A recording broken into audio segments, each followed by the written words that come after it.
Gestor, imagine uma obra perfeita, onde cada tijolo é colocado da forma certa.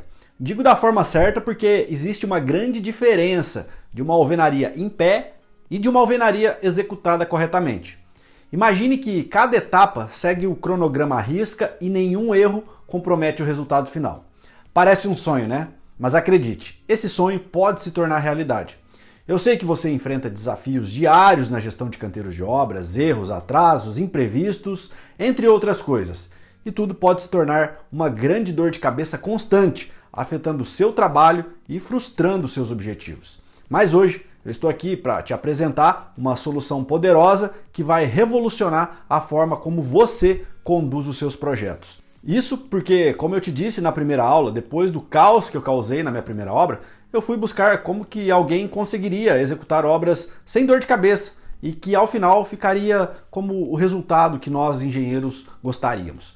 Foi então que eu descobri um padrão, como se fosse um método direto ao ponto, que todas as obras que alcançam sucesso seguem, sem exceção. E se você dominar esse padrão, esse conjunto de regras, você será capaz de prever todos os possíveis erros antes mesmo deles acontecerem na obra. E para você ver como isso é real, além dos meus resultados em obras, eu quero te lembrar dos meus alunos e seguidores que aplicaram essas técnicas em suas obras. O Jonathan, logo depois de finalizar todo o meu treinamento, conseguiu fechar contratos com grandes empresas. Isso não é mágica, isso é um resultado de um engenheiro seguro e confiante na hora de executar qualquer obra. E esse é o Thiago, um dos meus alunos, e veja como essas técnicas ajudaram ele. Ele trabalha com reformas e aplicou uma das técnicas de comunicação com as equipes nas suas obras e passou a ter uma comunicação nivelada e os erros foram para zero. Mas não acaba por aqui. Veja o que o meu aluno Cauê falou sobre liderança de equipes. Ele aplicou as técnicas e passou a ser visto de forma diferente dentro do canteiro. E não só no trabalho, mas na vida em geral. E temos também aqui o nosso seguidor, que somente com as dicas dos meus stories conseguiu finalizar a impermeabilização de uma piscina, sem nenhum erro construtivo. Detalhe que ele nunca tinha executado uma piscina antes e não sabia nem como funcionava o processo de impermeabilização.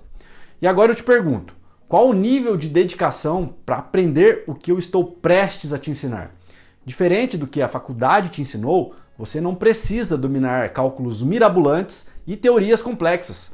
Eu te garanto que isso só fará você quebrar a cara, porque foi o que aconteceu na minha primeira obra.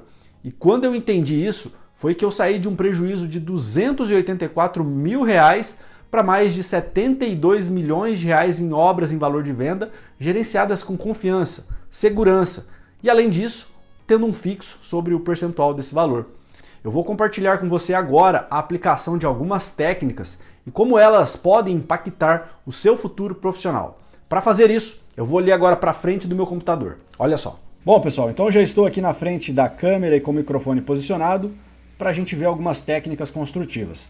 Mas antes da gente falar e mostrar algumas técnicas e como elas podem impactar o seu futuro profissional, eu preciso explicar para você o que são técnicas construtivas. Técnica construtiva é o modo que a tarefa vai ser executada, é o que determina como essa tarefa vai ser executada. Então imagina que você vai executar alvenaria na sua obra e chega lá o pedreiro Joaquim para executar. Ele diz que sabe executar uma alvenaria. Ok, bacana, né? Ele é pedreiro, então obviamente que ele deve saber executar. Mas como que ele vai fazer esse assentamento para que lá na frente você, gestor de obra, não tenha problema, para que você não tenha fissura, para que você não tenha infiltração? Então quem vai determinar esse modo é você, gestor da obra, tá certo? Bom, eu vou trazer aqui algumas imagens para exemplificar isso que eu estou falando. Aqui inicialmente a gente tem uma imagem de uma parede já executada, tá certo? E eu quero que você preste atenção basicamente em duas coisas, tá? Porque é disso que eu vou focar aqui nessa parte da alvenaria.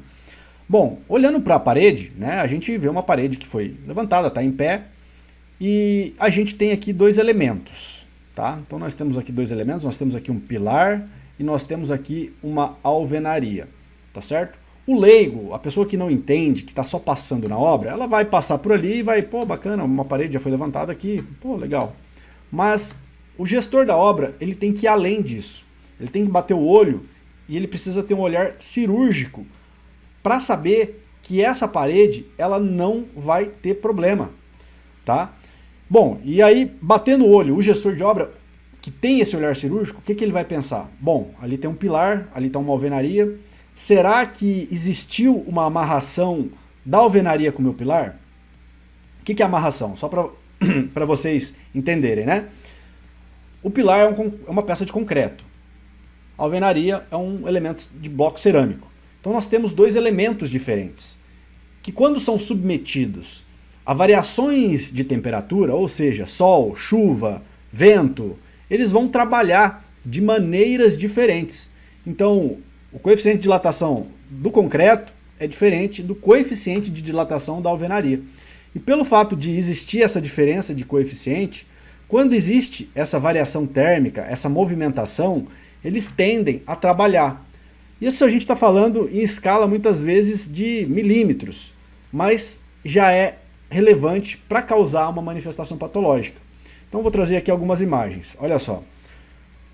Imaginemos que essa alvenaria não foi executada da maneira correta. Não existiu essa ligação do pilar com a alvenaria. E aí o que vai acontecer? Vai acontecer fissura na interface da alvenaria com o meu pilar. E aí isso vira um problema. Tá certo? Por quê? Porque você vai ser chamado lá para resolver esse problema, o cliente vai ficar insatisfeito. Enfim, quem te contratou vai entender que você não é um profissional qualificado. E isso vai acabar queimando o seu filme no mercado. Então por isso que você tem que ir além, tá certo? Isso eu estou falando de um dos itens da alvenaria. Existem alguns outros pontos importantes que você precisa saber que eu não vou conseguir trazer tudo em uma aula para você, tá certo? Mas enfim, vamos falar desse ponto específico aqui. Olha só, imaginemos que esse pilar, essa alvenaria não foi executada da maneira correta, teve a chuva, teve o vento, trabalhou, o que aconteceu? Fissurou. O cliente vai te ligar e vai falar, cara, tô com um problema aqui na minha obra, na minha casa, você fez aqui, eu não sei o que você fez aqui de errado, porque tá fissurando tudo. E o problema é que essas fissuras, às vezes, podem acarretar outros problemas. Além do efeito indesejado visual, estético, pode gerar uma infiltração se essa fissura surgir para o lado de fora da edificação, passar para dentro da edificação, acabar causando prejuízos maiores. E eu já vi situações dessa, em que teve fissuras na ligação do elemento da alvenaria pilar e passou umidade para dentro do ambiente. E o pior de tudo, era uma região onde tinha móveis. E esses móveis foram danificados, bolor, umidade, estufou. Cara, prejuízo, tá? Prejuízo. E aí aqui um outro exemplo, né? Isso daqui foi na minha primeira obra como gestor de obras, eu cometi esse erro, tá? E olha só, eu tive que ir lá resolver isso para o cliente. Tá lá, ó, a gente teve que começar a quebrar, abrir ali, botar tela, enfim, existe um procedimento para fazer isso daí que, enfim, né, não fica legal. Não fica legal para você e não fica legal pro cliente, tá certo? Bom, agora olha só, tá lá o nosso amigo, né, o Joaquim, vamos imaginar assim, assentando o nosso tijolo. Olha só, aparentemente ali ele está com nível, né, conferindo e tal. E aí existem alguns outros detalhes, né, que é o que eu acabei de falar para você.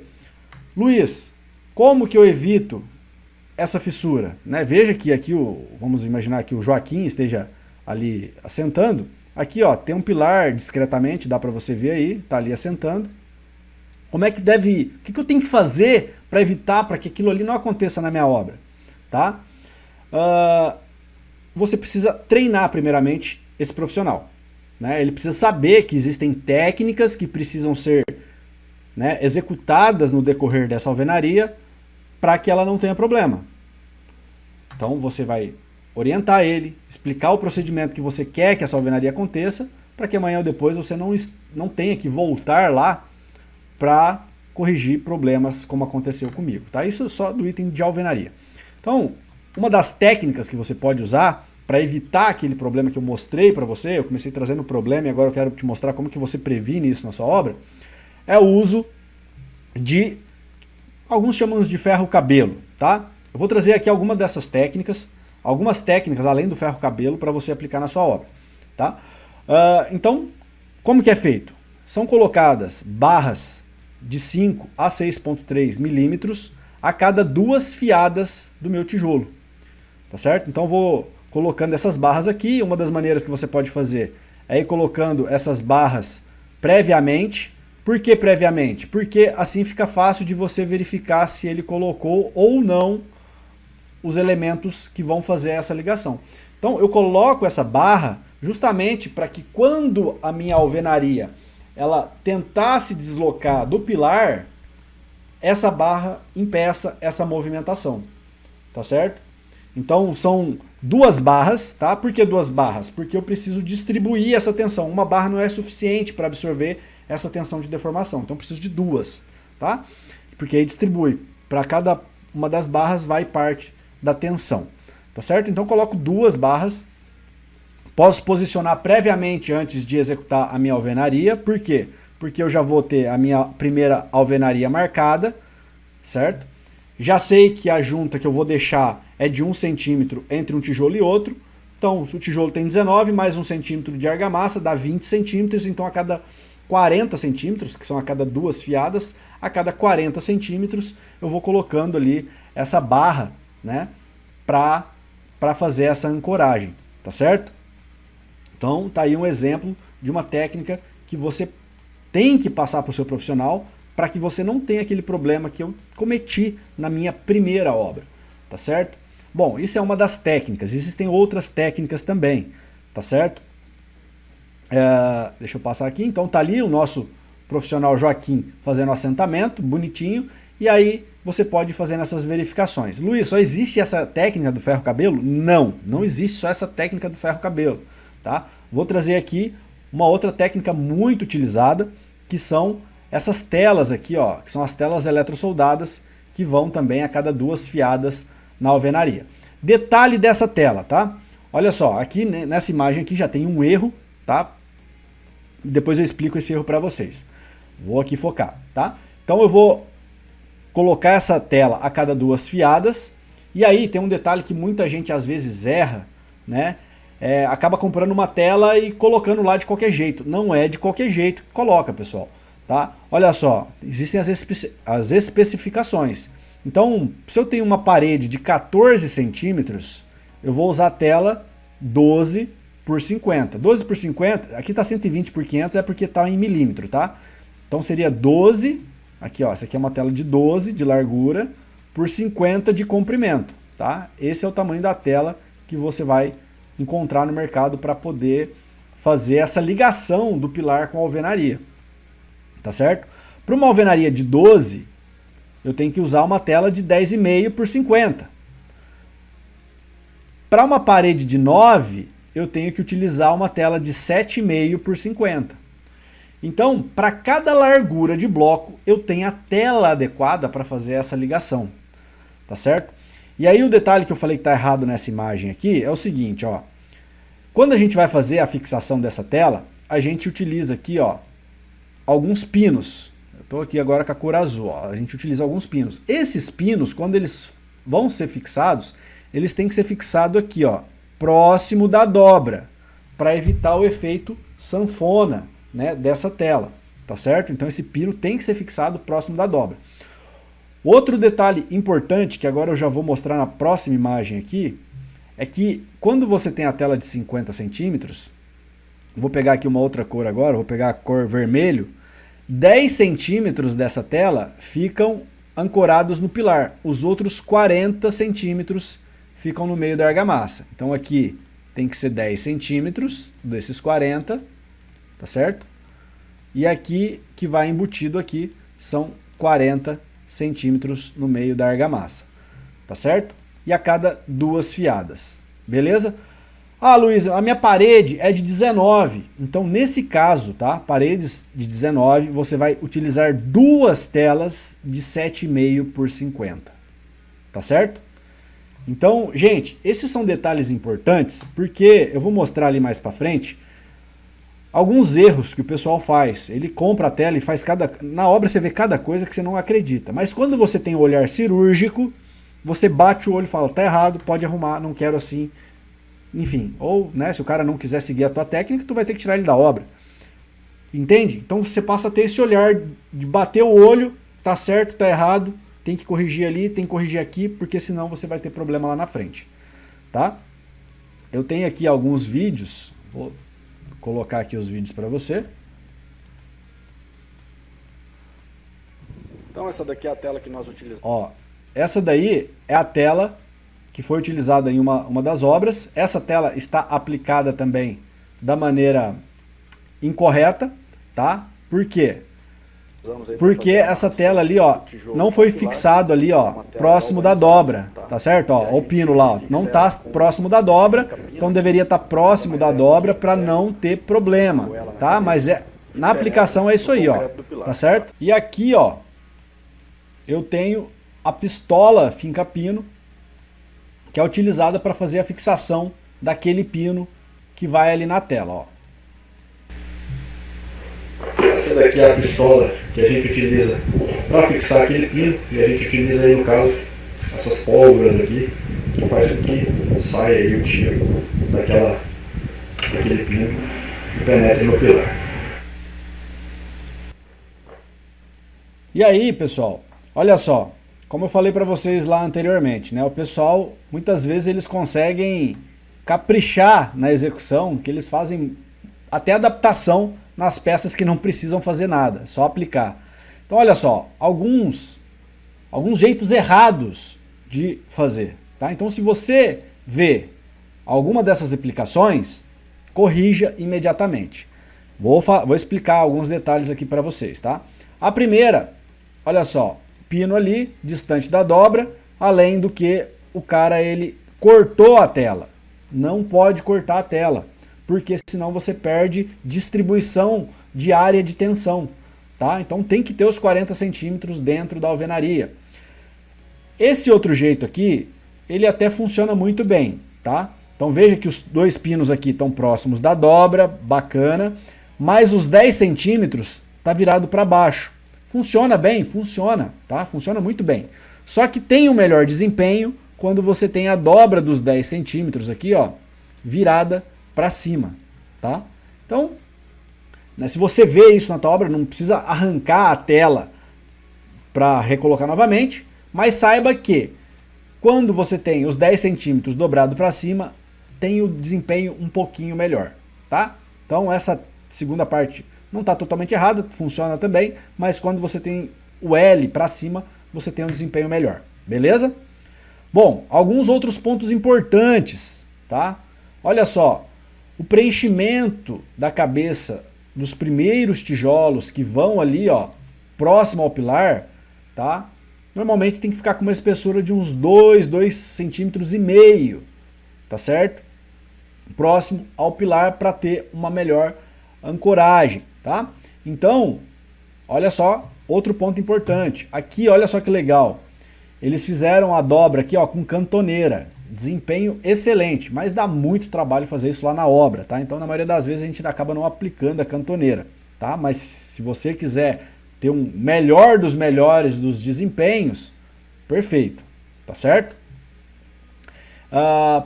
Outro ponto, né? Esses primeiros tijolos aqui que eu falei para vocês, eles precisam ser pressionados firmemente junto ao pilar, tá? Então essa orientação você vai passar lá para o pessoal da obra, beleza? Alguns outros detalhes, olha só que legal, ó. Isso aqui foi de um artigo da USP, olha só que bacana. Ponto importante, quando você vai dobrar a tela aqui para cima, ó, tá vendo? Quando você vai dobrar essa telinha de 10 centímetros aqui para cima, as costas do tijolo, ó, essa parte das costas do tijolo tem que ficar em contato, porque é a parte que vai ter maior aderência. Por quê? Vai ser a parte onde você tem a parte lisa do tijolo, né? Se você deixa com os furos virado ali para trás do tijolo, essa parte perde ancoragem, tá? Então onde tem a tela, você vai posicionar as costas do tijolo junto à tela, tá? E aí a parte que vai dos 40 centímetros, vou pegar outra cor aqui, ó, vou pegar a cor azul aqui, onde vai aqui os 40 centímetros, também vai na parte lisa do tijolo, ó. Veja só que legal, ó. Vai na parte lisa do tijolo, porque daí você tem uma melhor ancoragem, não fica os furos ali para cima, tá certo? Claro, né? Aqui a gente está falando de tijolo, mas no bloco isso não é possível, né? Mas, enfim, fica aí a dica. Alguns blocos aqui até, eles já vendem com esse furo aqui, ó, com ele já preenchido. Então, se você for trabalhar com bloco, tente colocar esses blocos que já tem esse preenchimento dos vazios aqui, também próximo à tela, né? Onde vai a tela, tá? Então, só um detalhe importante aí para você observar. E você faz tudo isso, orienta tudo isso para que você não tenha esse tipo de problema, tá? Para que você não tenha esse problema na obra.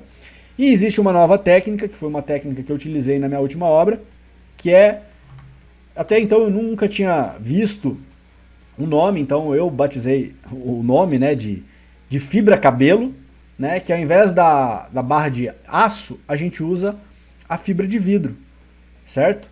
Ah, Luiz, tem o mesmo desempenho? Tem o mesmo desempenho, porque aqui vai trabalhar a tração. Então o aço trabalha bem a tração, porque vai tentar separar, vai tracionar aquela fibra. O aço trabalha a tração, a fibra trabalha a tração. Inclusive a fibra ela tem uma resistência superior ao aço quando se trata de alongamento, né? Então, só um pequeno detalhe aí para você, né? Então, isso foi na última obra que eu executei. A gente chumbava aqui, ó, chumbava as fibras no pilar a cada 2 fiadas. 40 centímetros dessa fibra ia dentro do tijolo e 5 centímetros aqui a gente fixava no pilar com adesivo epóxi, tá? Então a gente passava um adesivo epóxi, fazia o furo no pilar, limpava o furo, colocava o adesivo epóxi na ponta da fibra e colocava para dentro do pilar para fazer essa ancoragem, tá certo? Bom, agora vamos falar um pouco de impermeabilização para você, algumas técnicas de impermeabilização. Olha só, ainda falando da minha primeira obra que eu executei, então só para mostrar um pouco para vocês, né? Olha só, essa primeira imagem aqui traz o dia da inauguração da obra. Né? Então a gente tinha 2 torres, a torre 2 estava ali, aqui na frente a gente tinha a torre 1, a gente tinha aqui um pavimento de garagem, de piscina, e lá atrás um pavimento de garagem, tá?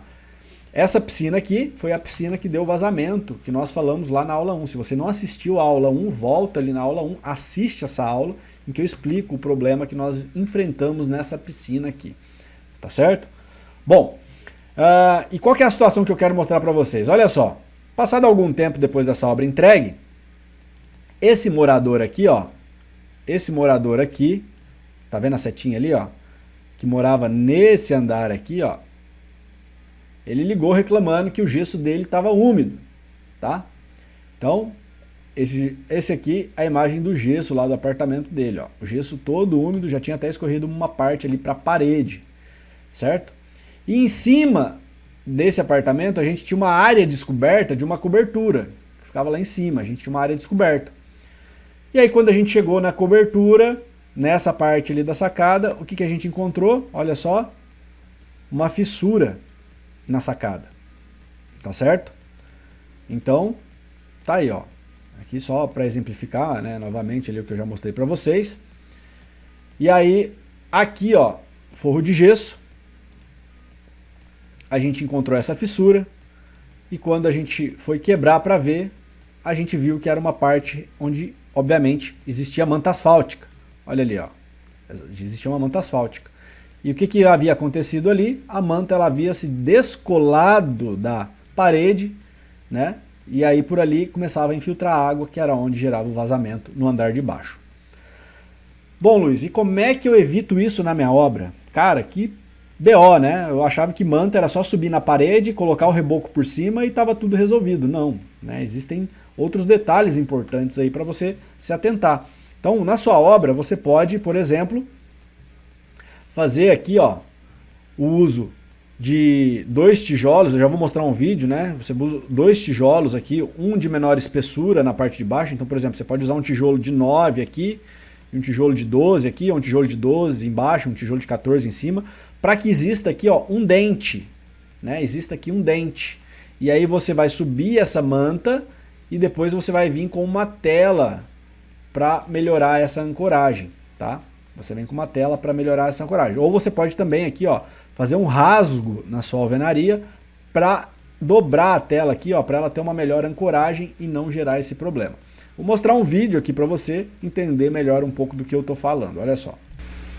essa manta ela vai vir aqui e vai subir na nossa parede. E aí aqui a gente faz um detalhe importante, tá? Que é esse rebaixo aqui, ó. Então essas duas primeiras fiadas aqui, a gente começa com tijolo de menor largura. Então aqui a gente, por exemplo, trabalhou com tijolo de 9 e aqui a gente trabalhou com tijolo de 12, né, 11,5. Tá? E aí fica esse dente aqui. E por que esse dente é importante? Porque depois que a minha manta sobe aqui, eu preciso ter essa proteção no topo da minha manta para que essa manta não descolhe, né? Claro que aqui ainda tem, a gente tem a proteção da cobertura, mas se fosse uma área externa onde não tivesse, isso aqui se tornaria pior, porque essa parede vai ficar recebendo água, claro que depois vai ter o reboco, vai ficar recebendo água, e é muito comum surgir uma fissura na emenda onde a gente tem a manta com a nossa alvenaria. É muito comum surgir uma fissura bem pequenininha, e a gente vai tratar isso também com uma tela depois lá na frente, tá? Mas é comum, né, surgir, e aí a água vai batendo, a água tanto bate até que fura. E essa água ela começa a entrar aqui. E aí, de tanto ela bater, ela começa a descolar a manta da nossa base. E aí essa água começa a infiltrar por detrás da manta e depois a gente tem problema de infiltração com o andar de baixo. Então a gente protege a quina da nossa manta, tá? Para a gente ter uma garantia de um melhor serviço e executar uma obra com mais qualidade, sabendo que lá na frente a gente não vai ter problema. Então é isso, pessoal. Vou continuar mostrando aqui um outro vídeo, ó. Depois, então, que a gente tem esse dente na alvenaria, né, a gente faz o uso de tela, pode ser uma tela de PVC ou uma tela metálica. E depois de colocar a tela, a gente abaixa essa tela e aí faz o reboco, né? Nesse caso aqui, ó, o reboco de cima já embutiu essa tela aqui, tá? O reboco de cima a gente já colocou essa tela para que ela ficasse solta aqui para a gente depois finalizar o reboco dessa parte de baixo aqui, tá? E aí depois só faz o reboco e tá tudo certo, tá? Deixa eu trazer mais acho que tem mais um vídeo aqui, peraí. E aqui o detalhe, ó, a gente já deixa essa tela chumbada no reboco ali para depois servir como reforço para o reboco que vai sobre a manta aqui na parte de baixo. Então tá aí, né? Mostrando a importância dessas técnicas para evitar problemas. Problemas como esse que eu acabei de mostrar para você. Tá certo? Bom, e vamos lá. Vamos falar agora um pouco de revestimento cerâmico, né?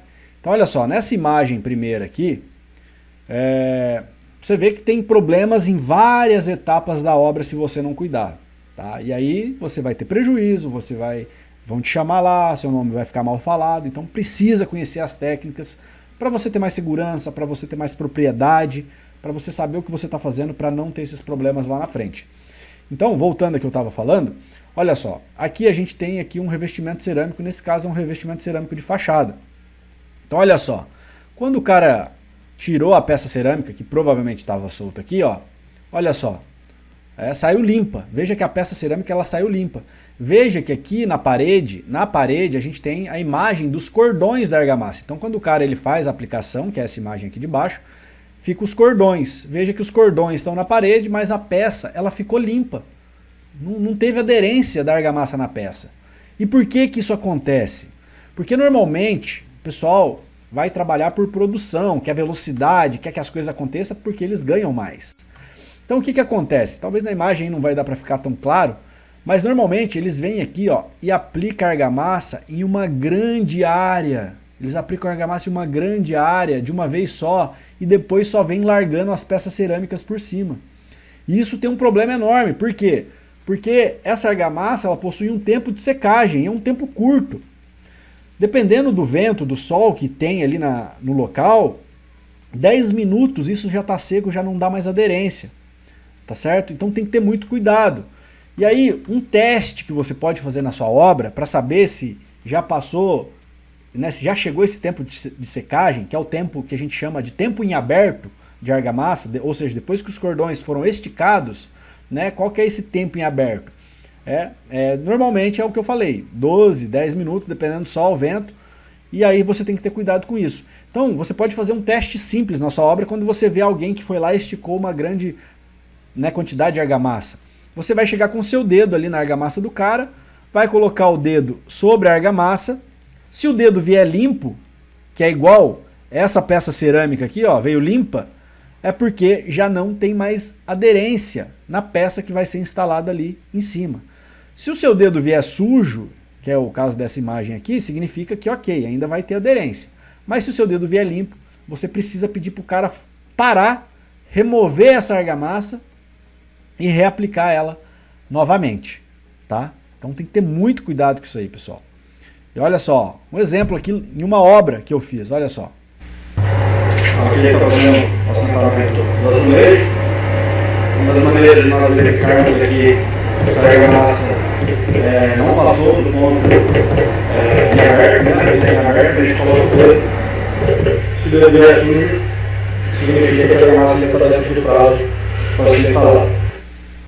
Então tá aí, um teste simples que você já pode aplicar amanhã na sua obra para verificar se a qualidade da argamassa de assentamento ainda foi estabelecida e também para você fazer o treinamento da sua equipe e orientar eles sobre esse problema para você não ter aquele problema de desplacamento, tá certo?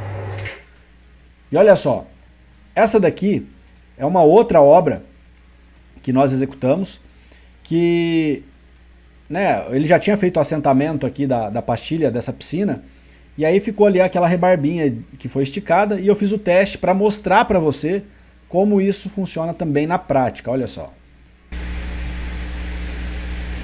Olha só, aqui ó, a gente fez essa nova pastilha, com essa argamassa aqui, um tempo em aberto e considerável, e olha só, quando você faz o toque do dedo, ó, o dedo vem praticamente limpo, ó.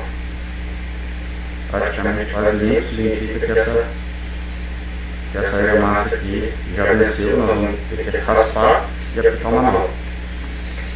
Então tá lá, ó. Se isso acontecer, você vai ter que raspar e aplicar uma nova argamassa.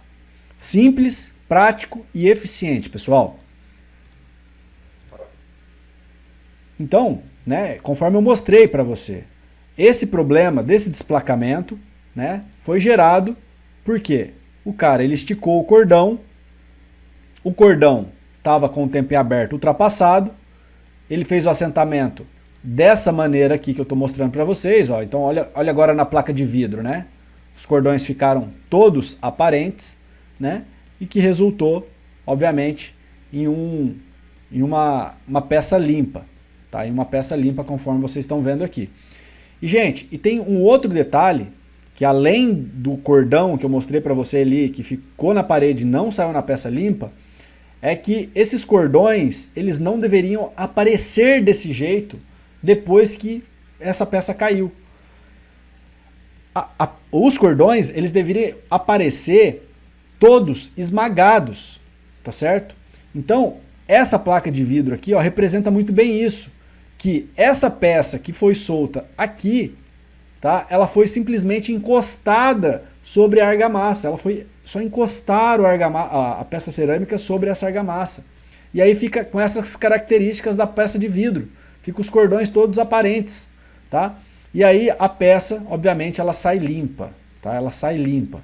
Então, Luiz, qual que é o procedimento correto? Verificar o tempo em aberto da argamassa, é um dos pontos, né? Outro ponto é que você precisa fazer o que nós chamamos de arrasto da peça.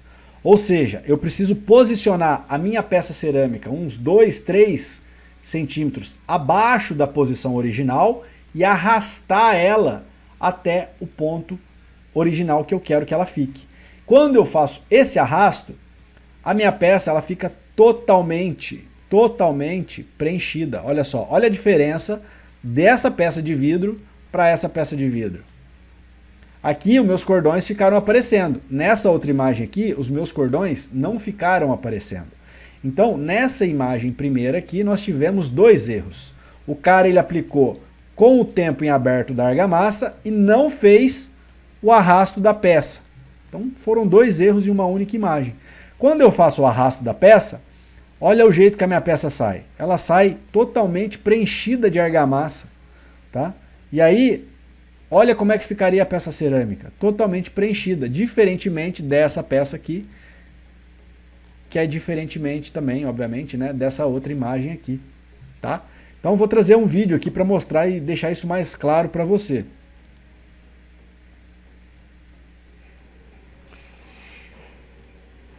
Ó, nesse caso aqui, eu vou dar uma pausa aqui só para explicar, tá? A gente tem que fazer a dupla colagem, que essa peça cerâmica ela tem mais que 900 centímetros quadrados de área. A dupla colagem, eu preciso fazer o assentamento de argamassa tanto na base quanto na peça, tá? Então esse é um outro detalhe também. Vou dar play aqui de novo. Ó, posicionou e aí ele faz o arrasto ali da peça cerâmica, tá? E depois ele ainda complementa com o martelo, tá certo?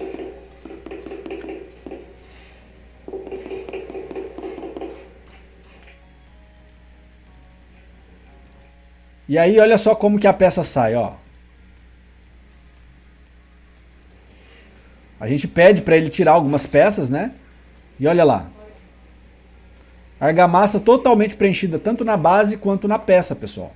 Então essa é a maneira correta para você evitar aqueles problemas que eu mostrei para vocês aqui, ó, né? Então são técnicas que você tem capacidade de orientar, de treinar, de verificar, saber se está sendo feito da maneira correta. São coisas simples, mas que fazem grande diferença para lá na frente você não ter problema de desplacamento, incômodo com o cliente. Imagina isso numa fachada. Se cair numa peça cerâmica na cabeça de uma criança, cara, você vai ser responsável o resto da vida por isso. O resto da vida. Então, precisa ter esse conhecimento. É a única maneira de você ter segurança, confiança no que você está fazendo e ser respeitado dentro do canteiro de obras. Tá certo? Então agora a gente vai voltar ali para outra parte em que a gente vai dar sequência aí para a nossa aula. Significativamente, os seus resultados profissionais. E são essas 7 que serão responsáveis pelas suas obras não terem problemas. Esse conjunto de técnicas e a forma que elas são aplicadas, eu apelidei do método JET, ou GIT. E quais são essas técnicas? A primeira de todas é a técnica de alvenaria de vedação. A segunda técnica, reboque externo. Terceira, reboque interno. A quarta, cerâmica de fachada. A quinta, impermeabilização. A sexta, contrapiso. A sétima, concretagem de peças estruturais. Dentro do meu treinamento Gestor Pro, nós temos um módulo completo sobre cada uma dessas técnicas, além de completarmos o aprendizado com aulas práticas sobre cada uma delas. Veja o que alguns alunos dizem sobre o nosso método de ensino. O Jonathan, logo depois de finalizar todo o meu treinamento, conseguiu fechar contratos com grandes empresas. E isso não é mágica, isso é resultado de um engenheiro seguro e confiante na hora de executar qualquer obra. E temos aqui também a Joyce, que também assistiu o treinamento completo e teve a certeza de que o Gestor Pro leva em consideração a vida real do engenheiro dentro do canteiro de obras. E temos aqui também o Wesley, que entrou em uma das turmas do Gestor Pro e viu na prática como esse treinamento te ensina tudo sobre as principais técnicas construtivas e como aplicá-las no dia a dia da obra. E gestor, estamos chegando ao fim do nosso evento. Amanhã nós teremos a terceira e última aula que você não pode perder por nada. E por que eu afirmo isso? Simples, porque amanhã você aprenderá como comunicar essas técnicas para sua equipe do canteiro de obras para que eles respeitem e cumpram exatamente o que você pediu. Além de mostrar maneiras de como conquistar obras e formas de rentabilizar ainda mais através das técnicas construtivas. Então, não perca por nada. Se você ainda não está inscrito no nosso grupo do evento do WhatsApp, pressione aqui embaixo no link da descrição dessa aula e entre para receber o comunicado da aula de amanhã. Então é isso, gestor do progresso. Te vejo amanhã.